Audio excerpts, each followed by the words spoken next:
আপনি যদি একজন আল্লাহ ওয়ালার সঙ্গে সময় কাটান, তাহলে যে সময়টুকু আপনি একজন আল্লাহ ওয়ালা মানুষের সঙ্গে থাকবেন, সেই সময়টুকু আপনি অন্যরকম একটা ফিল পাবেন।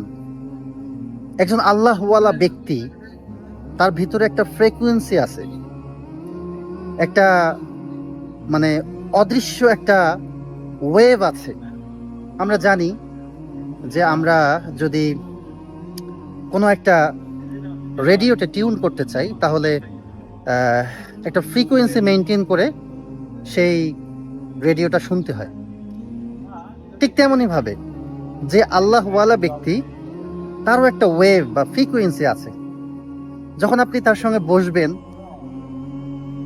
আপনাকে যদি উনি কোনো কিছু নাও বলেন, কোনো উপদেশ নাও দেন, জাস্ট ওনার পাশে বসে থাকবেন বা ওনার পাশে দাঁড়িয়ে থাকবেন বা ওনার সামনে থাকবেন, তারপরেও দেখবেন আপনার ভিতরে অনেক অনেক পরিবর্তন চলে এসেছে।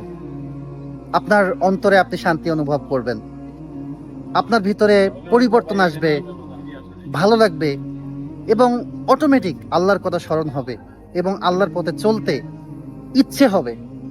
এজন্য বারবার যারা আল্লাহওয়ালা, তাদের সংস্পর্শে যাওয়া দরকার, তাদের কাছে যাওয়া দরকার, তাদের সঙ্গে কথা বলা দরকার, তাদের সঙ্গে সুসম্পর্ক রাখা দরকার। এটা আমাকে শুধু দুনিয়াতে শান্তি দিবে না, জান্নাত পর্যন্ত নিয়ে যাবে ইনশাআল্লাহ। এটা খুবই ইম্পর্টেন্ট।